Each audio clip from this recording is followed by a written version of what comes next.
Renungan pagi pulang ke rumah oleh Ellen G. White 13 Juni 2020. Mari kita berdoa. Bapa kami yang di sorga, Allah pencipta langit dan bumi, laut dan segala isinya, Allah yang maha besar, maha kuasa, sumber segalanya yang kami sembah selalu melalui anak-Mu yang tunggal, Yesus Kristus. Terpujilah Yesus, anak Allah yang maha tinggi, satu-satunya jalan dan kebenaran dan hidup bagi kami. Pada pagi hari ini kami bersyukur boleh bangun dan berbakti dan sebagaimana membaca firman-Mu. Kiranya Roh-Mu ya Yesus, Roh kebenaran, menguasai kami, agar kami mengerti dan menghidupkannya. Beserta kami sepanjang perbaktian ini, kehendak-Mu yang jadi, ampunkan kami akan dosa dan salah, karena kami berdoa hanya melalui anak Allah yang tunggal, Yesus Kristus, yang adalah Tuhan dan Juru Selamat kami. Amin. Renungan pagi hari ini akan dibacakan oleh Ibu Popi Kumentas. Silakan Ibu Popi. Judul renungan pagi ini, 10 hukum dengan hukum hari Sabat di titik pusat. Ayat inti terdapat dalam Keluaran 25 ayat 21, dan dalam tabut itu engkau harus menaruh loh hukum yang akan kuberikan kepadamu. Penjelasannya, tetapi Tuhan memberi saya penglihatan akan tempat kudus surgawi. Bait Allah terbuka di surga dan kepada saya ditunjukkan tabut Allah ditutupi dengan tutup pendamaian. Dua malaikat berdiri di salah satu ujung tabut dengan sayap mereka terbentang di atas kursi rahmat dan wajah mereka menghadap ke arah itu. Ini malaikat yang menyertai saya memberitahukan kepada saya, menunjukkan semua penghuni surga memandang dengan penuh rasa hormat terhadap hukum Allah yang telah ditulis oleh jari Allah. Yesus mengangkat tutup tabut dan saya melihat loh batu di mana 10 perintah itu ditulis. Saya kagum ketika saya melihat perintah keempat di pusat dari 10 hukum dengan lingkaran cahaya lembut yang melingkupinya. Kata malaikat, ini adalah satu-satunya dari 10 hukum yang mendefinisikan Allah yang hidup, yang menciptakan langit dan bumi dan segala sesuatu yang ada di dalamnya. Ketika fondasi bumi dibuat, maka diletakkan juga dasar dari hari Sabat. Saya diperlihatkan bahwa jika Sabat yang benar telah dipelihara, tidak akan pernah ada orang kafir atau ateis. Mempertahankan hari Sabat akan melindungi dunia dari penyembahan berhala. Perintah keempat telah diinjak-injak, oleh karena itu kita diminta untuk memperbaiki pelanggaran hukum dan memohon untuk Sabat yang telah dinodai. Orang yang berdosa yang meninggikan diri atas Tuhan dan berpikir untuk mengubah waktu dan hukum, membawa perubahan Sabat dari hari ketujuh menjadi hari pertama dalam minggu itu. Dalam melakukan ini, dia melanggar hukum Tuhan. Tepat sebelum hari besar Tuhan, sebuah pesan dikirim untuk memperingatkan orang-orang untuk kembali kepada kesetiaan mereka kepada hukum Tuhan yang telah diruntuhkan oleh antikristus. Perhatian harus dipanggil untuk pelanggaran akan hukum dengan ajaran dan contoh. Kepada saya ditunjukkan bahwa malaikat ketiga yang memproklamasikan perintah-perintah Allah dan iman pada Yesus mewakili orang-orang yang menerima pesan ini dan meningkatkan suara peringatan kepada dunia untuk mematuhi perintah-perintah Allah dan hukumnya, sama seperti menyayangi biji mata sendiri, dan sebagai tanggapan terhadap peringatan ini, banyak orang akan menerima Sabat Tuhan. Life Sketches of Ellen G. White, halaman 95 dan 96. Terima kasih kepada Ibu Popi atas penata layanannya. Tuhan Yesus memberkati. Saudaraku dalam Tuhan, mengapa hukum keempat tentang hari Sabat menjadi pusat? Pulang ke rumah halaman 179 paragraf 2 menjelaskan. Kata malaikat, ini adalah satu-satunya dari 10 hukum yang mendefinisikan Allah yang hidup, yang menciptakan langit dan bumi dan segala sesuatu yang ada di dalamnya. Hari Sabat itu penting, namun terlebih penting adalah Allah yang disembah pada hari Sabat tersebut. Itu sebabnya malaikat itu berkata, hukum keempat ini satu-satunya hukum dari 10 hukum yang mendefinisikan Allah yang hidup. Artinya, hukum keempat ini fokusnya bukan pada hari, tetapi pada siapa yang disembah pada hari Sabat itu. Jika demikian, siapakah Allah yang hidup ini? Atau dalam tulisan aslinya, Nyonya White tulis The Living God. SDA Bible Commentary Volume 7 halaman 980 paragraf 4 menjelaskan. Dalam masalah pertentangan besar, dua pihak dikembangkan. Mereka yang menyembah binatang dan patungnya dan menerima tandanya, dan mereka yang menerima meterai Allah yang hidup, yang memiliki nama Bapa tertulis di dahi mereka. Ini bukan tanda yang terlihat. Meterai Allah yang hidup itu adalah nama Bapa. Artinya, Allah yang hidup itu adalah Allah Bapa.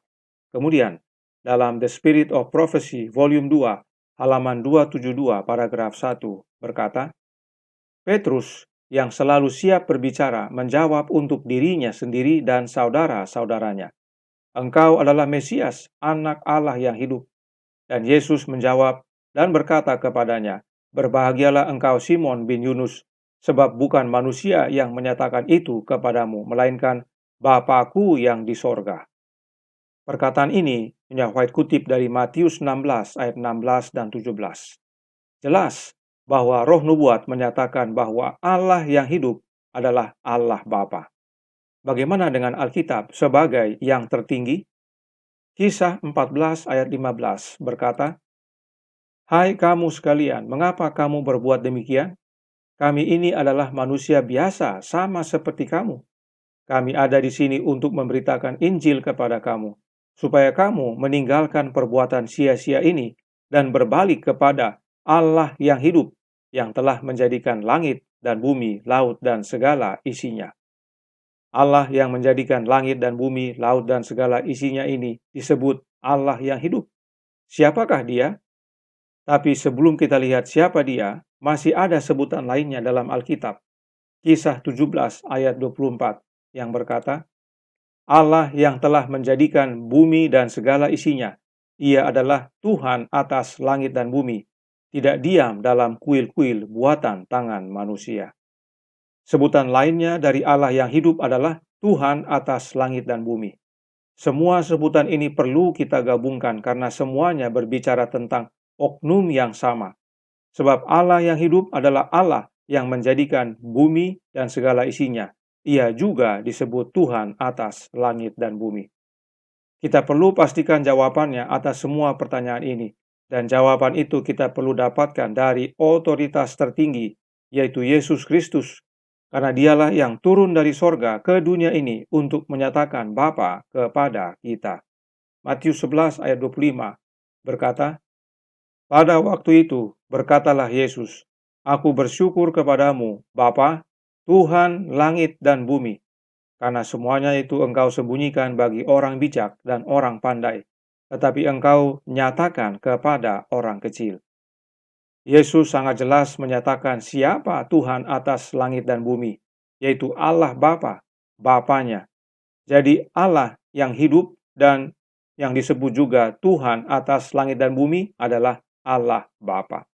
Paulus juga menuliskan dalam 1 Tesalonika 1 ayat 9 dan 10 yang berkata, Sebab mereka sendiri bercerita tentang kami, bagaimana kamu sambut, dan bagaimana kamu berbalik dari berhala-berhala kepada Allah untuk melayani Allah yang hidup dan yang benar, dan untuk menantikan kedatangan anaknya dari sorga yang telah dibangkitkannya dari antara orang mati, yaitu Yesus yang menyelamatkan kita dari murka yang akan datang.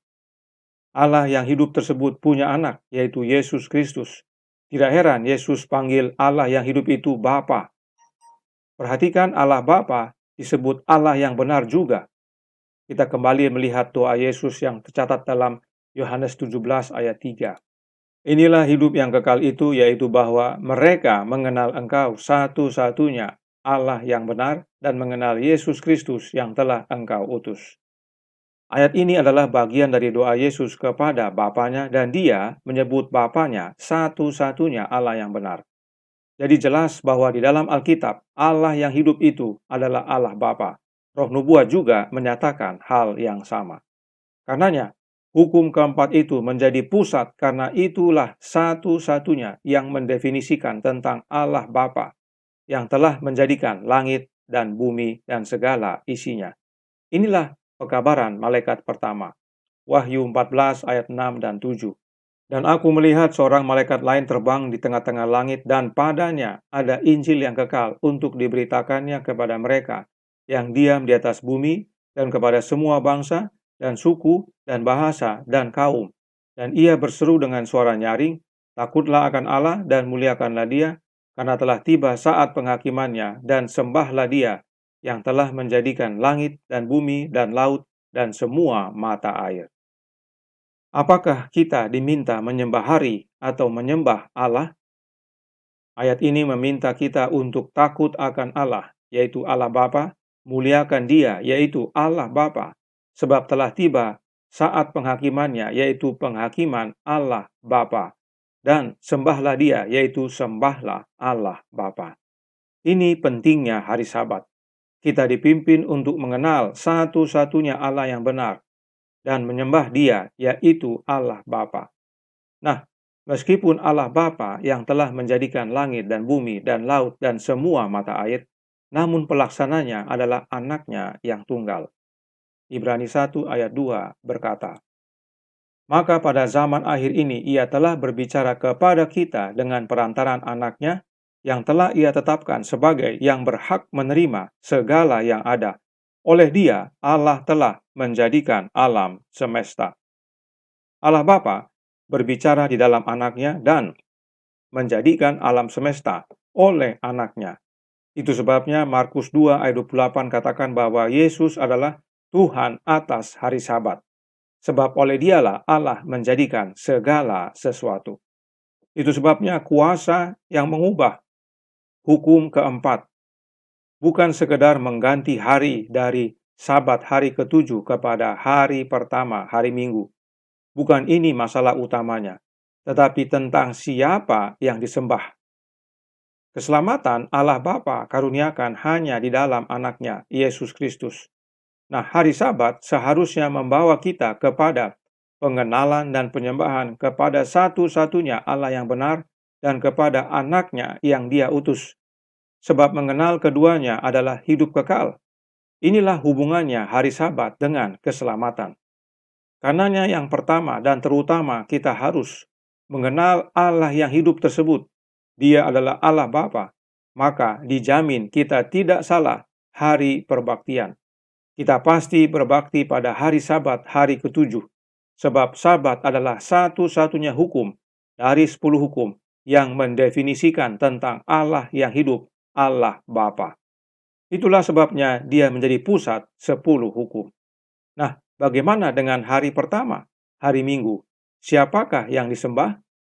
Kita lihat cuplikan tanya jawab berikut ini yang tercatat dalam Adventist Review and Sabbath Herald 16 Desember 1858 halaman 30 paragraf 17 yang berbunyi, beberapa mengatakan hari itu diubah oleh Konstantin, tetapi bacalah pernyataan berikut dari Douay Catechism halaman 143. Pertanyaan, apa hari Minggu itu atau hari Tuhan secara umum? Jawab, ini adalah hari yang dipersembahkan oleh para rasul untuk menghormati Trinitas yang Maha Suci dan untuk mengenang bahwa Kristus bangkit dari kematian pada hari Minggu, mengirimkan Roh Kudus pada hari Minggu, dan oleh karena itu disebut hari Tuhan. Itu juga disebut hari Minggu dari denominasi Romawi kuno, Dies Solis, hari matahari, yang mana hal itu menjadi suci. Jadi, hari Minggu menyatakan tentang siapa yang disembah. Hari Sabat, hari ke-7 adalah untuk menyembah satu-satunya Allah yang benar, Allah yang hidup, Allah Bapa. Dan hari Minggu, hari yang pertama, adalah untuk menyembah Trinitas yang Maha Suci. Dan itu bermula dari hari matahari. Apa pilihan saudara? Roh Nubuat menutup dalam manuskrip 39 tahun 1886 paragraf 4 yang berkata, Di sini kita memiliki kasus lain yang langsung pada intinya. Ahli Taurat itu bertanya kepada Kristus, "Hukum manakah yang terutama dalam hukum Taurat?" Jawabannya adalah, "Dia harus kasihi Tuhan Allahmu dengan segenap hatimu dan sesamamu manusia seperti dirimu sendiri." Pada kedua perintah ini tergantung semua hukum dan para nabi. Sekarang, tidak mungkin bagi kita untuk mengasihi Allah dengan sepenuh hati kita saat melanggar perintah keempat. Karena ajaran ini berdiri di tengah-tengah 10 hukum dan dalam ketaatan kita cocok untuk kehidupan kekal. Bisa lihat hubungan dari hari Sabat dengan keselamatan, bukan harinya, tetapi hari Sabat mendefinisikan Allah yang hidup, yang karakternya penuh kasih sehingga oleh kasihnya kita mengasihi Allah dan sesama kita manusia. Inilah hukum yang terutama. Inilah yang membuat hukum keempat itu jadi pusat, karena di dalamnya kita mengenal Allah Bapa yang begitu mengasihi kita, dan itu semua terwujud dalam anaknya yang kekasih. Biarlah setiap hari Sabat kita berbakti, kita ingat akan hal ini, dan mengubahkan hidup kita.